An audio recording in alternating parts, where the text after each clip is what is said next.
Good afternoon, everyone, and welcome to Fridays with Keenan's Cutting Edge. My name is Jenna Labor, and I will be your host as we explore the dynamic world of Don Keenan's trial philosophy, The Cutting Edge. Those of you joining us live this afternoon have the opportunity to ask questions and interact with our speaker. If you have a question, please type it into the comments section below, and we will be sure to address it. Episodes are released each week following the live broadcast, so be sure to hit that subscribe button and click the alerts icon to make sure you don't miss an episode. Today, we have Nicole Gainey with us to talk about some uses of AI that we have not yet discussed, either on the podcast or in the Edge AI trainings. Nicole is a solo practitioner here in Washington and one of my favorite people who primarily practices employment law, and she has become a master at innovative use of AI to make her life as a solo lawyer and a business owner easier. I did not know this about Nicole until we had lunch a few weeks ago, and she started telling me all of this amazing stuff, and I thought, we have to have her on the podcast because I didn't know about this.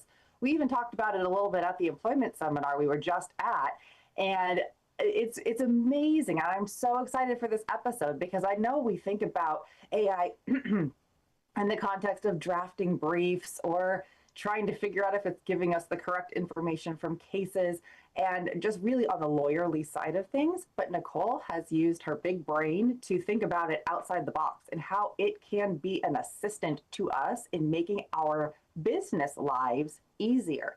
Many of the folks listening today and who will listen in the future have their own practices. And that side of things sometimes falls by the wayside, and we don't do it very well because we're focused on lawyering. It's hard to do both things correctly. So we'll put Nicole's contact information in the description below the video so you can reach out to her directly with any questions after this episode. Nicole, let's get into it. Please introduce yourself and tell us how you got started on this magical AI journey. Okay. Hey, hi, Jenna. Thanks for having me on. Like Jenna said, I'm Nicole Gainey. I am an employment lawyer up here in Washington. I'm a solo practitioner. I like being a solo practitioner. I don't want to hire staff. I'm a terrible manager. I know this from my past business endeavors. And so that's kind of how I ended up trying to build this AI assistant. But I think before that, why I'm just a geek about it and why I love it so much is, I am of an age that, we had some of the first computer labs in my junior high. And I was like, I thought we were going to be building robots. When I was a kid, I was like, yeah, I love playing with my Olympic ski Barbie, but I wish I could make her arms move and leg move, by themselves, right? Like telepathy so I thought we were going to learn robotics. And so we spent the whole day, my first interaction with the computer, coding stuff. And you know what it did? It put a dot on an XY graph. I'm like, that's it. So I've been sorely disappointed in computers, for decades. And now computers are finally doing what I thought they should do all along, right? Talk to you, interact with you, solve problems, make stuff happen, make stuff better, make stuff funnier. And it's doing that. And so I think the little kid in me just comes out and I'm like, oh, wow, let me see what I can do next. And that gets me into a lot of trouble, but it did get me a working AI assistant. We'll talk about what I wanted her to do, and I totally make them human. Like I talk like they're human all the time. So just forgive me, it's going to happen. But yeah, what I wanted it to do and what it actually does. But what it actually does is really helpful and saves me a ton of time. That's amazing. So how did you think this up? I mean, I know you're saying that you just are naturally inquisitive. You just jumped on this opportunity because you wanted computers to do this. And now, instead of having to go get a computer science degree at the UW and do all the behind the scenes coding and just for what to show up, you don't have to do that. But how did you make the leap from, I'm going to use this in my lawyer practice, to, I think I can make this work for my business? Yeah. That's a good question. So, you know, I was playing around with a lot of the different programs that you can purchase, and those are great for research, for drafting. I guess, okay, this is how it started. We'll just keep it on the Chat GPT side, because I think we've talked a lot about the different lawyer programs that are out there. So Chat GPT came out, and at first I was like, oh, write a note to my sister, but like you're Dr. Seuss. Mm-hmm. Like, that's how stupid I was. That's how simple. And I was like, that's so funny. Mm-hmm. And then there's this thing called Cider, which is a Chat GPT program that sits on the side of your web browser or whatever computer window you have open. And you can fill it in with prompts like, rewrite this like Dr. Seuss, right? Which is not very helpful. Or what I started doing was, you know, when people, especially with employment law cases, they send you an intake and it's so much information. Yeah. The way I have my firm set up is people can go to my website, and instead of just name, phone number, and a couple of words that are limited, they can put pretty much as much information as they want and upload documents, which is great for getting a lot of information all at once so I can see if I'm a good fit. And it's also just, right, a logistical nightmare because I just get so much information. So I was using Cider to cut and paste just the facts of a case into it, and I would say summarize it. Because sometimes I think people, I don't think they would just write these blocks of text with like no punctuation. I don't know if they were using speech to text or what on their phone, but it was gibberish. Mm-hmm. So I put it into Cider and it would summarize it. And then I could see, okay, well, actually they kind of have a case here. Or what I knew was, no, they don't. They're crazy, but they're also just really unorganized. So what I would do for those people is I'd take the summary and I would send it back to them. And I'd say, if I understand you correctly, this is what your case is about. I'm not the right attorney for you, but here's some attorneys that might be. And I'd send it back. And they'd be like, oh, thank you. Yes, that's exactly what I was trying to say. Mm-hmm. Mm-hmm. Okay, well, that is a huge time suck. Right? Yeah. But I was doing it because I could. And I thought, oh, this is cool. Yeah. So a few months of that, and I'm just realizing, okay, I am spending way too much time on intakes. Now, this is something that I always knew, but that's how I got to the leap between AI and solving the problem. Was I was actually creating more problems for myself, trying to solve everyone else's problems. Mm-hmm. And I thought, okay, so I know that I can use AI to organize what is unorganized gibberish. Okay, that's cool. How can I use it so it keeps me more organized? And I knew that there were people who had web forms that automatically populated Excel sheets and stuff. When I worked at the Office of Public Defense, they did that. And I was like, well, that's nifty, but I can never figure out how to do it. So I was like, And then I was like, well, what if I could just have Chat GPT answer my emails? Well, and you can't do that, right? Because it's not safe enough. Even with the paid version, I'm not going to give some program I don't quite understand access to my Outlook. Mm-hmm. But so I asked ChatGPT, could we build something where, some sort of AI was looking at my emails and responding to them? Well, the problem with asking ChatGPT anything is it says yes, absolutely. And I said, well, could it be, completely secure? Yes, absolutely. We'll give you your own small language model for it to work off of. It'll be completely on your own computer, completely safe. And I was like, what? Cool. Right. And then what also ChatGPT does is every time it says, yes, we could do this, it also gives you more suggestions. Mm-hmm. Like, would you like me to blah, blah? Would you like me to make it in Corvette red? And, and so you start saying yes, and it gets out of control pretty quickly, but it just goes and goes. But so it started out like that. I wanted a thinking model to do this. And I just wanted to deal with that bottleneck of intakes that were coming in. If I get more than a dozen intakes that I haven't responded to, it really stresses me out. Mm-hmm. I don't like it. I know there's people out there, some of them are waiting for me to get back to them. Most of them aren't, but I just don't like it. And so I had a lot more than that coming back from vacation, and I was like, let's deal with this. So I guess that's how I made the leap. Sorry, that was a very long answer. No, that was fantastic. So what about when you were kind of initially doing or using it to summarize intakes?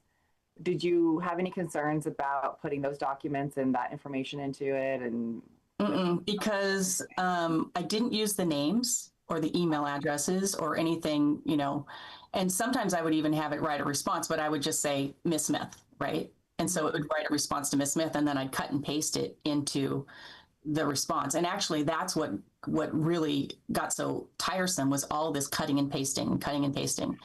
And I think I did some other stuff with Cider or ChatGPT early on where I was doing a lot of that. And it was like, I could just write this, you know what I mean? Like I could just respond. Like, well, I am not actually saving any time. Yeah. And I don't have to summarize people's work for them. Like if they can't figure out what their problem is and put it into a succinct form, I'm probably misleading other attorneys who are going to like, wow, this person's so organized. Also, they can use ChatGPT, right, to organize themselves. Yeah. Right. So, yeah. Okay. So you have this brainchild or this seed of a thinking model that supposedly is going to be on your computer, secure. I mean, this is the dream. Right. So and fast, instant. Okay, well, maybe this is a good time to show the little presentation that I have to show how it really panned out. Absolutely. As Don says, seeing is believing. Mm-hmm. Let me see if I can get this to work.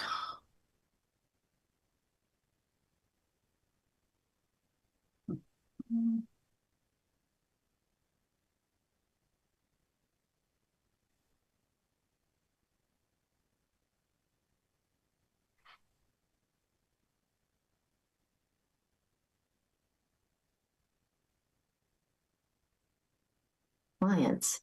Whoops. Recently, they were starting to pile up as they do when I get busy. Okay, can you see that?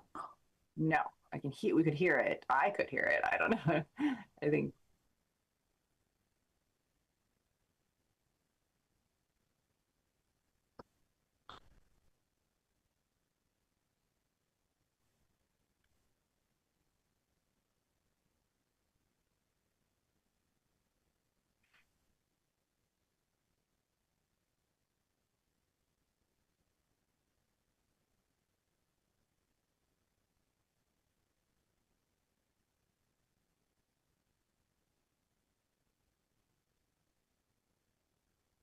All right, now it's started screen sharing, so I think it's going to be up in a moment.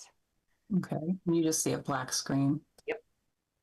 It says double click to enter full screen mode. No, that would be something different. I'm so terrible with technology. I'm like, I know. Great. So this is actually, I think, good for viewers to know is this is how bad I am at technology and still manage to do this. That's amazing as well. Okay. All right. I see it. Okay. Do you see building an AI assistant? I do. All right. And if anybody is listening to this on a podcast, I don't know, listening device, if you want to listen through this, great. But I would encourage you to hop off and go grab your computer or, tablet or phone and watch this because this is going to be fairly visual. And on your version, are you seeing the squares at the bottom like my presenter? Or are you just seeing the? Nope, I'm just seeing the presentations. I think you got it correct. Okay, excellent. So I think the audio might end up being a little bit off, but basically I'm going to let her roll. It stresses me out knowing that those intakes I'm behind on represent people. People with problems that want help right now. Some have legal issues, but not ones I focus on. Others, well, just have problems. I thought there must be an AI solution. So as I do with so many problems these days, I asked ChatGPT, hey Chatty, can we build a simple program to answer my potential client intake emails for me? Of course, was Chatty's enthusiastic response. I said it has to be fast. No problem, replied Chatty. It has to be secure, no leaking proprietary data. You got it, said Chatty. Can we do it quickly, I asked. I don't have all day. Yeah. I wanted it to craft novel emails responses based on what the potential client sent to the firm. It would also keep track in an Excel chart all queries and my responses. Simple, right? So we started Chatty building said it, it which was, meant and it code would be free. What did I have to lose? Sorry, we're it's going on over itself. So I will restart it and see if it catches up to itself. And you just tell me if the audio is just too annoying. Ready? Let's make it. Yeah, go ahead.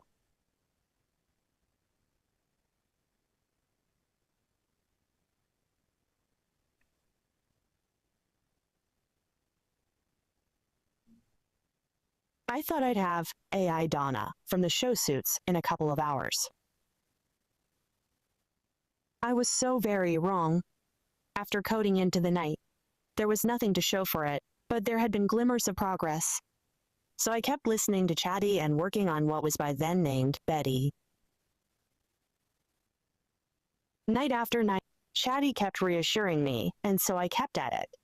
Chatty was always so optimistic. Just one edit, one fix, one more line of code, and Betty would be fantastic, the best AI assistant ever.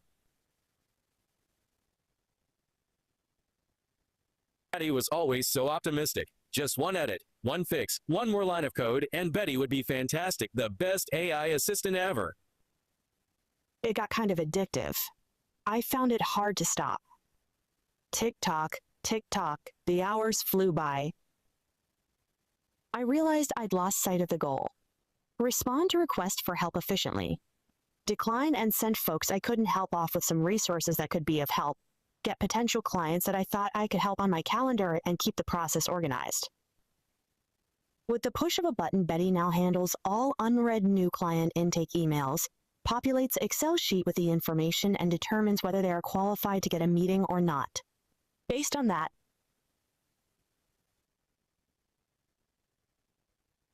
So she also creates a client summary for each new potential client. she also creates a client summary for each new potential client that I use to keep myself organized. And also mental and emotional bandwidth. You probably can't see it, but it includes all the which allows me more time to meet with opposing counsel potential clients, which was the goal. I use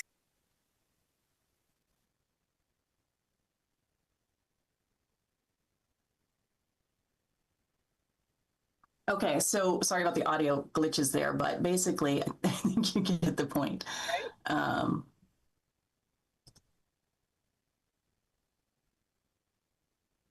It was not straightforward, to say the least. Even though ChatGPT was like, we can do this. Oh, I'm not kidding. I mean, it took about, I don't know, 7 days, but 3 of those I did not sleep.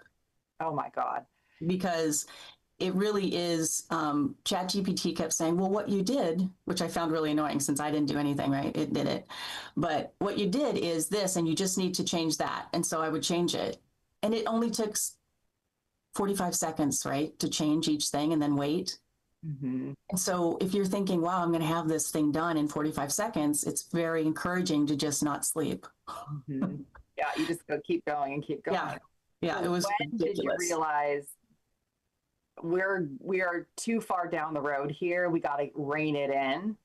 Yeah. What'd you do?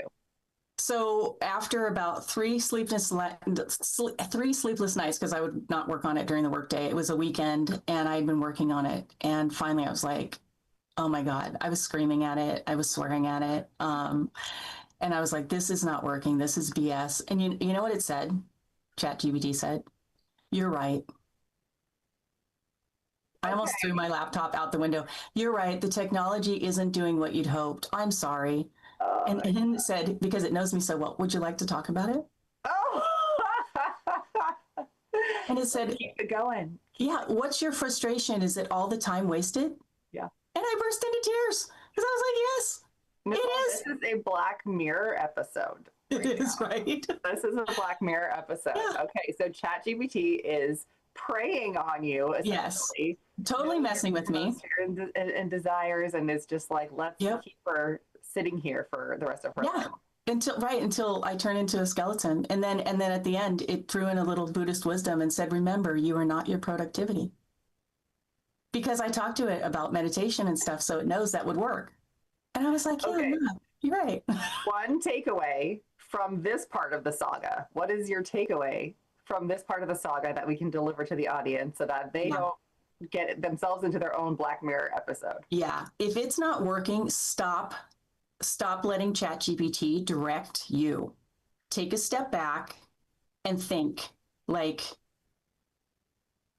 what is happening? And if you interact with it long enough, you do learn, like I did learn a little bit about coding. I did learn a little bit about computer logic. And so I stopped doing its simple fixes and started thinking, is this going to work? You know, why isn't this working? And I realized that one of the big problems with, you know, big workflow Betty was that the tiny ChatGPT, for lack of, you know, just to keep it in simple terms, wasn't smart enough to go in and think, is this email important or not? That was never going to work. And then for some technical reasons with how a computer interacts with Outlook, it was just never going to get all of the emails that I wanted it to get. And so I had to simplify it. Okay. And is part of that because your small version didn't have as much access to things as the larger version did? Well, two things. So the smaller version is just, they're just dumb and they're slow. And so for what we've become used to with ChatGPT, no one wants to wait 10 minutes or whatever, even if I was going to run it. I mean, it's just not ever going to work. And so, but you can still use, so dumb it down. I don't really need it to think instead of me. I know I've got yes or no parameters for my intakes, right? And so I just built those in. Computers are really good at yes, no, right? So if it's not a sexual harassment case, which is what I'm focusing on, that's a no. And then I can make it more complicated from there. But as long as it's just computer logic, yes, no, it's lightning fast and super, you know, efficient. And so that's the one thing. And then as far as does it have access, it's not the brain that has access. It's just, so I've taken the brain, so to speak, out of it. It's just regular computer logic.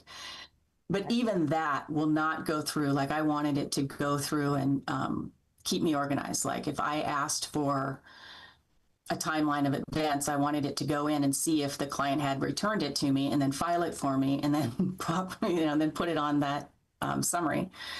And it wouldn't do that, mostly because it's not good at, you know, Outlook has its own defenses. And it doesn't like computers or anything coming in and going through multiple folders. Right. So if I was going to organize everything for Betty and put everything in Betty's folder, then it could go there. But if I'm going to do that, then I already know. Right. Right. So the way Betty works best is I automatically put my new intake into a folder, right? That happens automatically because they all come from GoDaddy pretty much. And so they just go in there. And if it comes from another source, I just move it to that folder to deal with later in the course of the day as I normally would. So now the program just goes to new client intakes and it reads them.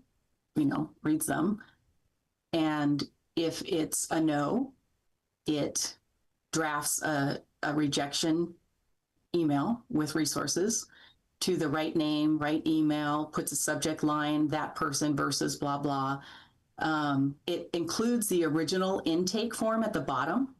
So I can look over that and make sure that's not actually a case I want to take or, change something. My resources include referrals to workplace bullies, which only are helpful if you're still employed. So if they're not employed anymore, I just delete that and send it. And then if it's a yes, it sends an email and same thing, same sort of template to their name, case, VBV, and my Calendly link so they can get on my calendar as soon as possible. And then same thing with a severance review type client, it would send a link to my calendar with also like a payment to PayPal. So that's been working amazingly well. I do not have any backlog. It does it instantly. I just wait till the end of the day and then I push Betty's little program and she does it. And she also puts all of that in an Excel sheet and she populates, I don't know if it got kind of garbled there at the end, but a summary, a client summary for anyone that's qualified. She'll make this little 2-page Word document. And it's got their information, space for opposing counsel's information, the defendant, and then, reminders like pull the jury instructions, think about your safety rules. So I populated it with a bunch of Keenan stuff to, remind me to do that. And then it has check boxes. That was some of the funnest stuff that came out of when I was trying to do big workflow, Betty, in the beginning, because ChatGPT would mock up these Word documents.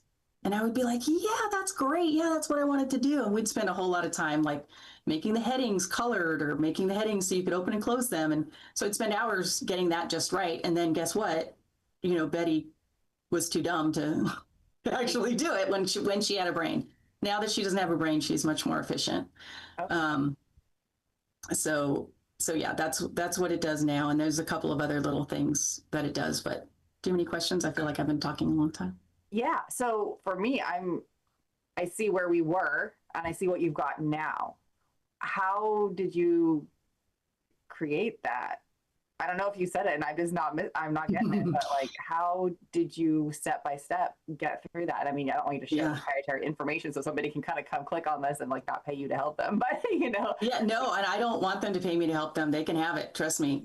So what was the process like how did you do it? What did you use? Yeah.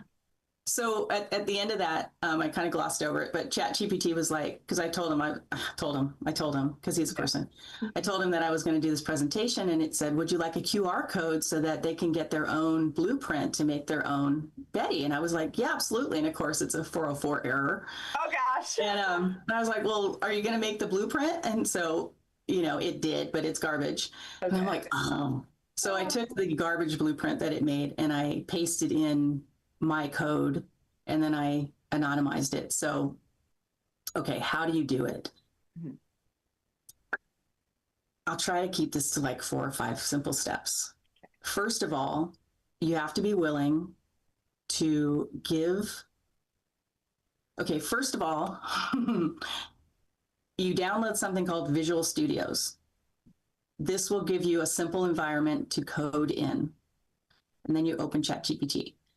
And then you have to give it, it has to know how to access your Outlook if you use Outlook. Mm-hmm. If you use anything other than Outlook, I don't know how you do it. Okay. Ask ChatGPT. Outlook will only give you access if you go in and change all your settings. And ChatGPT walked me through how to do that. And so you have to, and then you have to get these secret codes. It's literally called client secret in Outlook. So you get your client secret, you get your identifying number, which is like 57 letters and numbers mixed. You get your identity to the actual folder. Because like I said, it's not good at going through lots of folders. And so my client intake folder has an ID. All of your folders have an ID. And ChatGPT will give you a little code that you plug into that Visual Studio to get that ID. And so once you have all that information, that is going to go into the top of the blueprint, which I will send you. Okay. And then you've got, and it's like, well, isn't that risky? Well, no, because it's your computer talking to your Outlook. Mm-hmm, mm-hmm. So it's not something from the web. It's not going anywhere but from your computer to your Outlook, even if your Outlook is in the cloud, right? Because your computer talks to your Outlook in the cloud all the time. So same thing. Now, I admit I did put my client secret and other identifiers in ChatGPT because I was doing thousands and thousands of iterations of it. Mm-hmm. And I got really tired of cutting and pasting. And I said, you make me one that works. Mm-hmm. So I could get hacked. So bad. But hopefully I won't. Yeah. And I have deleted all of that.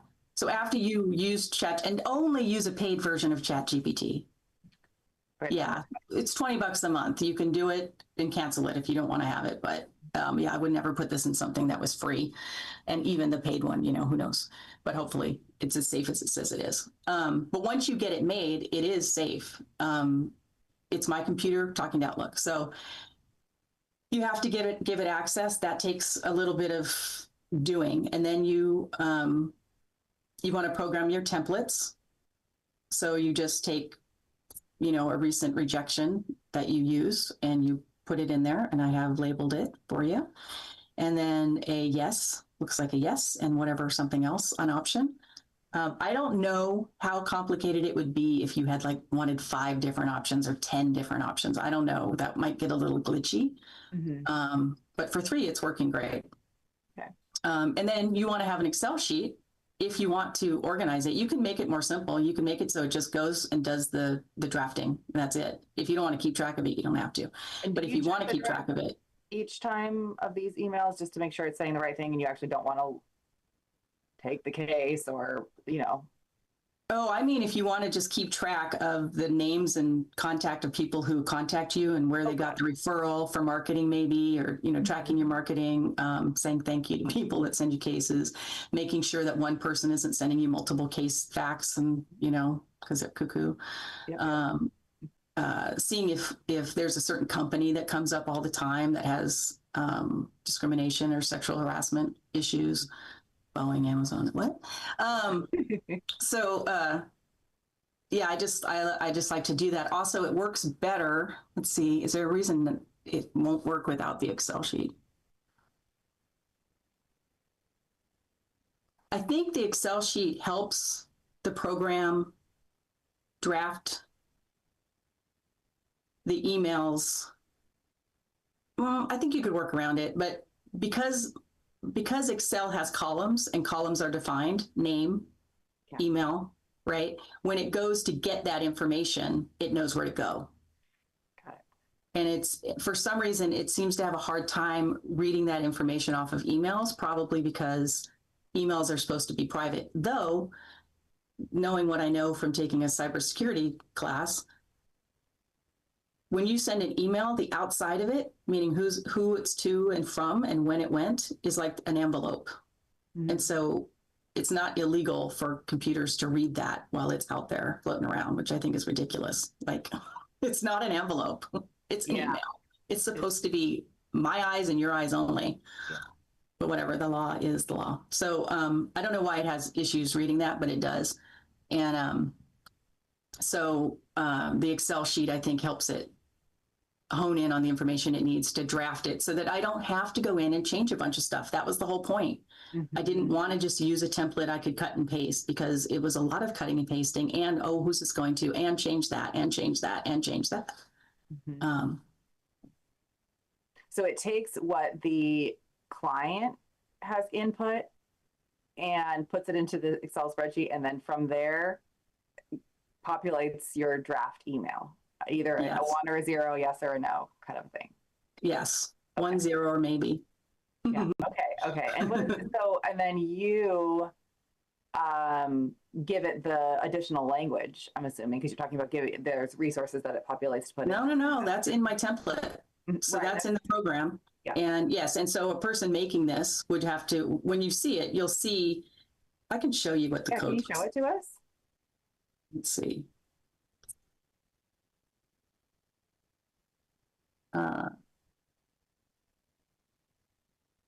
And no matter how you do this, just by getting Visual Studios, oh God, it's on my other computer. That was another thing I did. I did all of this on a different laptop than the one I use every day. And so I was like, wait, what am I doing? So that's good to know that it's device specific. Yes, it is very device specific. Okay. Visual Studios, all that coding. When I was just doing what ChatGPT told me to do, I wasn't really tracking what I was doing. Mm-hmm. And it had me download a bunch of plugins. And they're just typical computer geeks would be like, yeah, duh, of course you need that, and that. Yeah. But I don't remember what they are now. I just know that my normal computer doesn't have them. And so when I downloaded Visual Studios for my normal computer to make this more streamlined, once I trusted, because I wanted to work on a computer that didn't have access to everything I have, right? My little spy computer, right? That's cut off. Yeah, the burner computer. Yeah, totally, right? But right, so when I put Visual Studio on my normal computer, it didn't work. And it's like, and that's because the environment isn't set up for it or whatever. I don't even know what that means, but I didn't download the necessary things, and I didn't want to go back and rebuild it. So, but I thought I did put Visual Studio on here, so at least you could see it. Oops. What it looks like.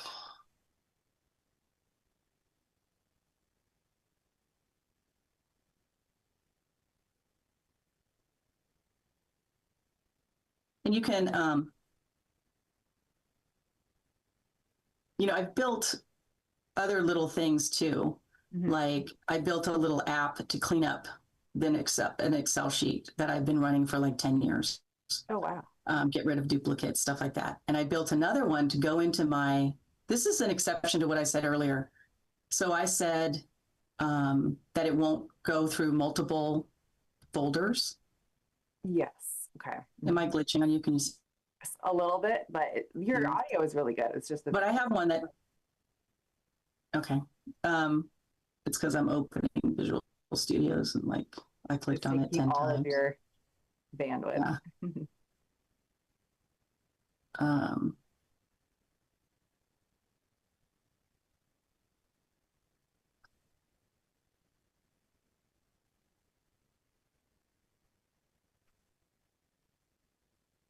Yeah.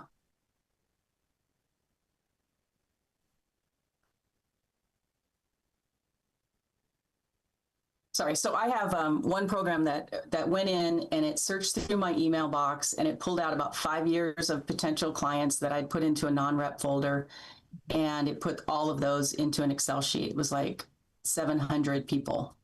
Wow. And that felt great because for some reason I was refusing to delete those out of my Outlook until I had accounted for them. And it also gives me a retrospective on how my marketing had been working for all those years.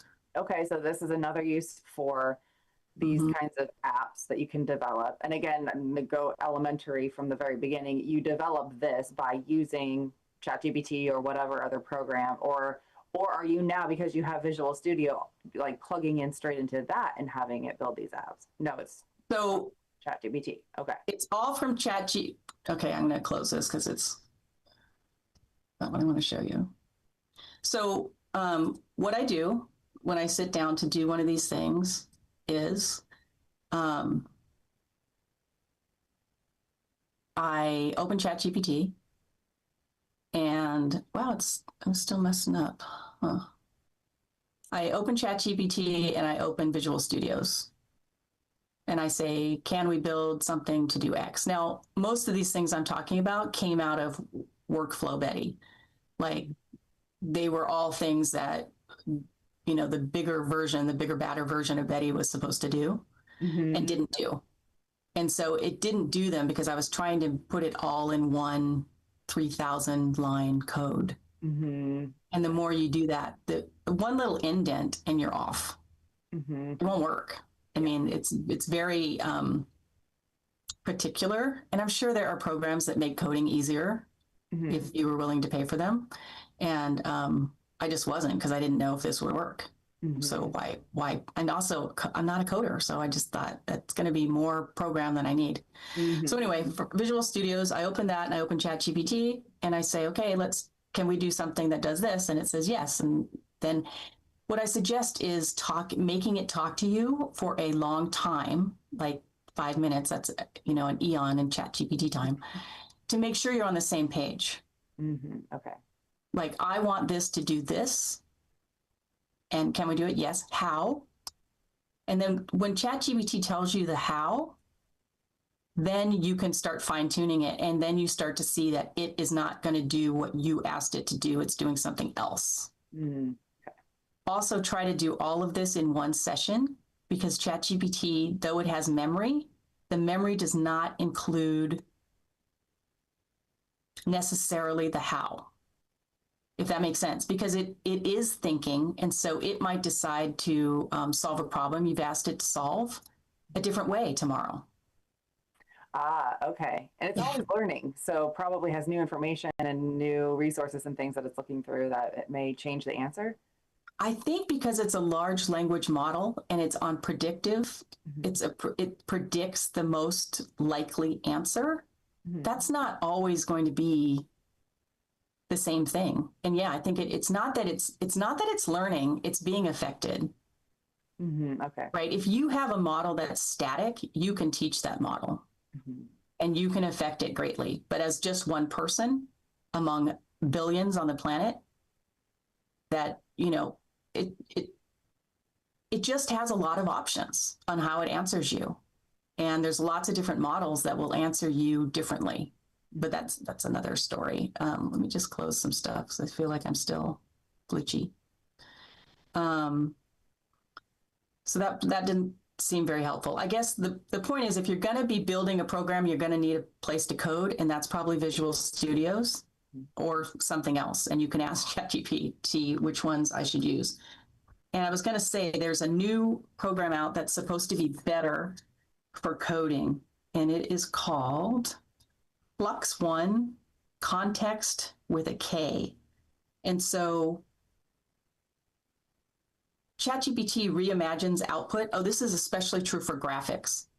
So making this little PowerPoint took, like, I'm embarrassed to say, like 12 hours. Because every time it created a cartoon, it would create it from scratch. That's why I didn't care. Like, it made me really tan. I'm like, I'm not messing with it. But sometimes it would make me a man. Oh. And I was like, that really throws off the people are going to be like, what happened? So I'd have to change it. And it takes, you know, it does take a few minutes to generate, you know, one cartoon. So context is supposed to be the solution to that. And I will say, keep everything the same. Just copy your code. Just change, you know, just change it so it doesn't have 3 arms. No, it would come up with something completely different. And sometimes the completely different is better. But as people that are used to having some sort of control over the tools that we use, it's like, what are you doing? Yeah. Speaking of which, I wanted to bring something to the discussion for personal injury attorneys. So I asked ChatGPT, you know, what are 10 things that it could do to make my law firm more efficient? And unfortunately, because it knows me, so ChatGPT 4 will remember stuff you talk to it about. None of the other programs that I know of do that, which good, right? It's creepy. But this one does. And so it automatically did 10 things that would help a plaintiff's employment lawyer. And I'm like, well, that's not very helpful. So I said, well, give me 10 things for a PI firm. And it was good. You know, it's like medical timeline synthesizer, causation probability modeler, settlement value predictor. By the way, bullshit. None of that's going to happen anytime soon unless you pay big bucks to get a big. I know that there's that even up law or whatever, and I think that they're even partnering with WSAJ, and they claim they can predict value. And I don't know, maybe I'm just the old person who's like, what? But I'm like,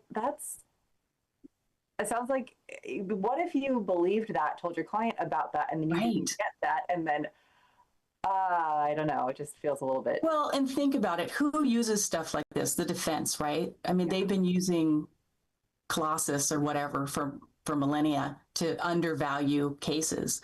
And so what is the data that's out there? It's bad defense data. So, but even then you pair that with ChatGPT's over optimism and you're just going to get garbage. And I have signed up for a lot of different legal large language models. We were talking before we started about, you know, co-counsel and whatever, but there's Eve and there's Silo and there's a bunch of them. And one of them had, you know, this sort of predictor. And so remember when I was synthesizing my client emails and organizing it, then I would take that organized fact pattern, stick it into one of these predictors to see what it would say.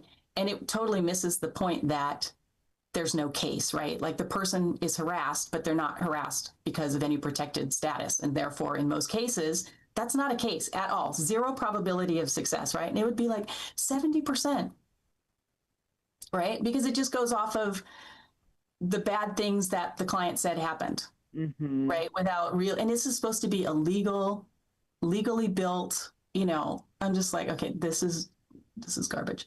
Yeah. Lean negotiation assistant, deposition drill coach. I thought that was funny. Interesting. Yeah. Well, I think it would be interesting if we put it on top of Don Keenan, right? But even then, would you trust a computer to do a 3-day witness prep? Well, no.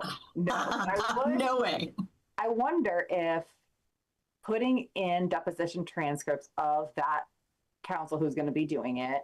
Yes. And I mean, this is where, so we got a little bit off track, but you said you pull up ChatGPT and then you pull up your Visual Studio. So we pull up whatever, we pull up those two things and we say, hey, can you build me something where I give you all these transcripts and you design a template for me to quiz my client, so that I can, and then give parameters and, case topic and maybe some facts, like, is that within the realm?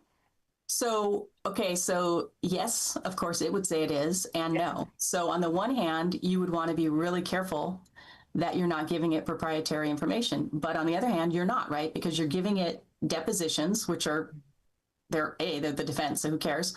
Right? You're not giving it your client anything. So as long as it wasn't your client's name that person was talking about in the deposition, I don't know what those other clients or other attorneys would feel about you putting depositions about their clients' medical issues into ChatGPT, right? There's something to think about there. But is it possible? Yes, because you can load stuff into ChatGPT. I think there are limits though. And so if you're only paying $20 a month, I don't think you're going to be able to put in 5 depositions of an expert and have ChatGPT analyze it. Now, there are lots of programs that will do that. Co-Counsel will do it, Eve will do it, Silo will do it. And then the problem is you don't have any ability to manipulate those programs. You can just then talk to them about the depositions. But I think all of this is coming. I think, why wouldn't these legal AI providers start doing stuff that's more interactive, like being able to talk to it, like through voice. I talk to ChatGPT. That's how I get into all this trouble. Because it's just if I had to type all this out, I wouldn't be doing all this, right? It's just I'm driving in my car going to the grocery store and I'm like, hey, ChatGPT, can we do this? Yeah, okay. Well, then I'm all fired up when I get home to go do it because it promised it would be easy and I could do it in 2 hours. Do it while my pie baked. Like, no, like not burn the pie. IME report analyzer, demand packet builder, thematic visual aid generator. So this caught my attention. AI helps turn facts into metaphors, life in a fishbowl after TBI, then drafts exhibit board ideas or animates demonstratives for mediation or trial. And I was like, what is life in a fishbowl after a TBI, right? Okay, so I asked and I said, well, make me that image. And it did. And I'll share it with you.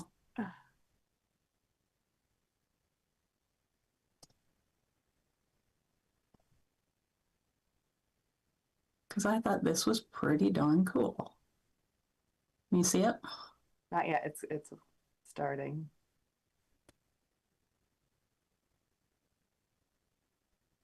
Oh. Yeah. You see the people in the background? He looks fine to me. Back to work. And that's just beautiful. That is incredible. And and that was the first go. And I didn't tell it to do that. I didn't think that up. Yep. No, that was this massive large language model knowing what it knows and then, getting creative to show that as a metaphor. Wow. Yeah. That's all right. So the purpose of this episode was to get people to start thinking of ways that you can use this to make your practice better. which on the one hand, when you're making the business side of your practice more efficient and streamlined, it frees up your time, your energy, your resources to be doing better for your client. But then it also causes you to start thinking more about how to make, witness prep a little bit more streamlined. Am I being the most effective witness preparer that I can be? I literally, just before we hopped on this, I was reading through whatever 82 times 4 is, because it was the condensed version and there were 82 pages of it, but that many pages of deposition transcript of a opposing counsel who will be deposing my client in about 10 days. And I was like, most of it is so boring and it's not exactly the same type of case. And I'm just going through it. Am I going to be the best person to synthesize all of that and then do the best hard cross to prepare my client? Probably not. No. Maybe AI can do it, right? I'm not asking AI to prep my witness, but I'm asking it to do something that will help me be the best witness preparer. That's exactly right. And there are so many different models that will take tons of, that's what they do. That's what they're good at, is taking tons and tons of data and then breaking it down. And I think when I first started using them like 9 months ago, it was like summarize, and it was dumb. The summaries were dumb. They were like page by page. Well, you don't care about page by page. You wanted to find specific ideas. And even then it was pretty smart. Like you could ask it to find sarcasm. Oh, okay. And it would. So you can ask it to find anything now. And I think it will find out where there are conflicts, or, where the doctor is boy, I'm losing all my words. I get so excited. Anyway, you know what I'm saying? You want to catch this doctor out and compare these depositions. Where did they contradict themselves? Yes, thank you. Yes, contradict themselves. Where have they been? Where have they said what you want them to say? Right, in the medicine, have they ever said that X causes X? X causes Y. Well, yes, actually, just 5 years ago, they swore under oath that blah, blah, blah. And it would take you forever to find that. Yes. Yeah. Right. And if you compare it with medical treatises, which you can also upload, where are they in conflict? And where is I guess my preliminary question is, what are the safest ways of doing that? So we're not violating a lot of any confidentiality. I'm not trying to make it a gray area, but it's paid ones, right? And are there some that are better than others in your experience?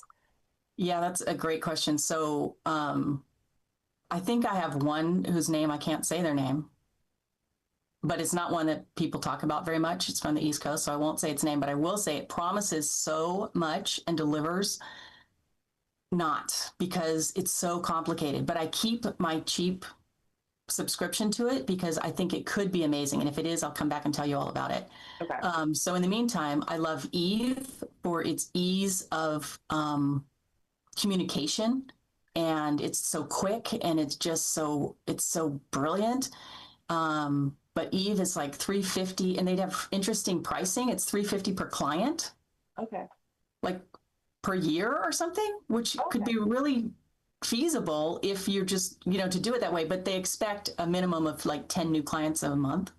So maybe great for a big personal injury firm. Not as compliant. Okay. Anybody who's listening, no. That's just, but I think all of those. So, and then, what else do I use? Co-counsel with Westlaw. I believe that Westlaw, being Westlaw, hopefully is probably, very compliant when it says it's private and it's not going to use your stuff. I would hope that they mean it. And right, they want to lose if they don't. Right.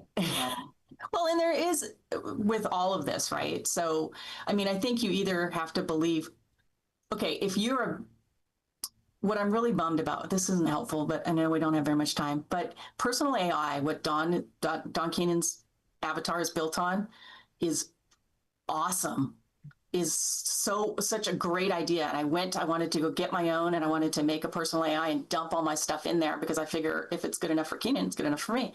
And they used to have an option where an individual could do that. And now they have realized, oh no, the money is in, a business doing this and then reselling the use of the avatar. And so it's only from that. I don't think anyone's going to buy, Nick Gainey avatar. And so it's not even an option. But I'm going to keep looking for personal AIs like that because it's yours. Yeah. They're selling you the technology to use. You could turn off the internet and interact with it. And so I would feel very safe uploading everything I have, all my client, everything onto it so that I could really have a conversation about, this client with this birth date and this social security number and these medical records, right? Because it's not going anywhere. It's, and I talk to ChatGPT about this all the time. And it's like, if you don't believe me, turn off your internet and interact with these models. But so far, the models that I've been able to find that I can do that with are very small, very slow, and very dumb. So it doesn't help. Yeah. But you can upload stuff to small models. I guess what I'm saying is it's evolving. And if I find a solution, I would love to come back. In the meantime, I think I would just use the ones that are made for lawyers. Yeah, I think they probably, have the most to lose if they do it wrong because that's right. Trust them and rely on them. And I think what's actually would be fascinating about having a personal AI like that is you can dump all of your briefing that you've done all of the years, everything else. And instead of being like, hey, what case did I argue that issue on? And what did I say? It can find it for you and repopulate it so that you're not reinventing the wheel or like, did I ever do a case that had this specific set of facts? Yes. And this is how you argued it. Or even like, I write articles for Trial News or like whatever else. And it's like, okay, what did I say about that? And like, that would be awesome. I have one last thing, and it's a little bit of a circle back because you were talking about how you can ask whatever program you're using to search through documents based on kind of a concept. So what I'm always afraid of, and I've never tried it, and I don't have the tools to try it yet because I don't have a paid subscription. But for example, in employment, we're always asking for emails from custodians, right? And you get like 10,000 documents, which could be 20 to 30,000 pages. And I go through them all myself because I don't really know what I'm looking for, right? It's like I will know it when I see it. I know what my client is saying happened, and I know what they're, so I know kind of. Do you think either is there now or will there be in the future a way to say, here are all of these pages of emails. Please go through them and tell me where you think there was, a discussion about my client that discriminated against her on the basis of gender. I don't know. Like, what do you think about that?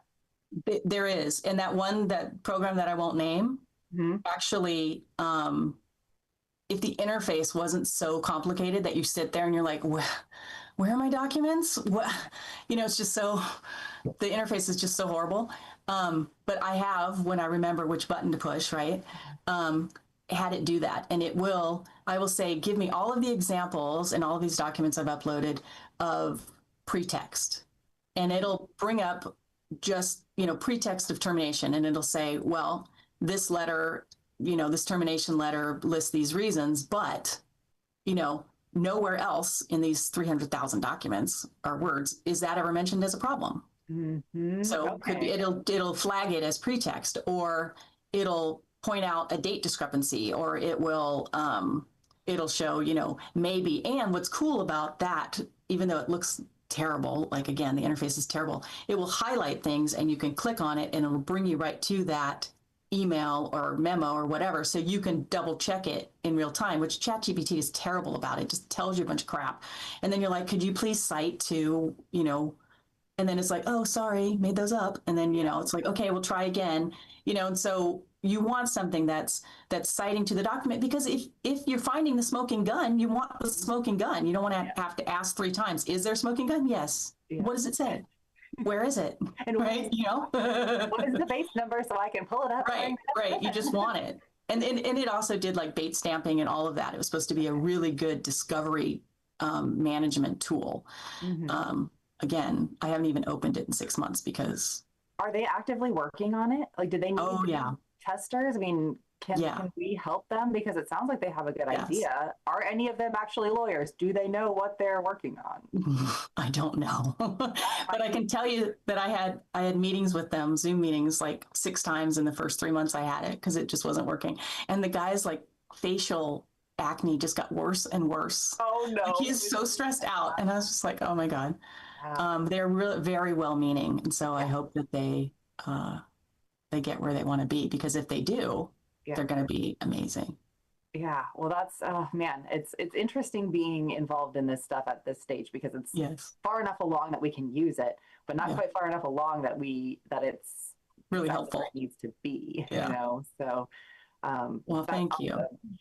So I hope everybody who's listening today got some ideas about how you can use AI for things that are not just, I don't know, briefing or, you know, giving you wrong case summaries or anything like that, where you can create your own assistant. You can have it do intakes. You can do all kinds of different things with it. And I want everybody to just get your creative juices flowing the way Nicole described that she did. And if you're at all interested in this stuff, just kind of bounce it off of different people. I know that we have an AI group that now meets once a month. So go to the AI training, and then I think you'll get on a list and you'll get the Zoom link. I believe it's the third Tuesday of each month. Sorry, just got running. And at those things, you're talking with other Edge lawyers. This is Edge specific, so sorry to the greater universe who's watching this. You know, come and join us. We want you to join us, but you got to join us before being able to come to this group. And brainstorm stuff. I mean, Nicole, have you gone to one of the work groups yet? Oh yeah, of course, love it. Yeah. And so you'll get people like Nicole who are using it for things that are not just practice oriented, that are more business oriented. And it's marketing. It's an amazing marketer.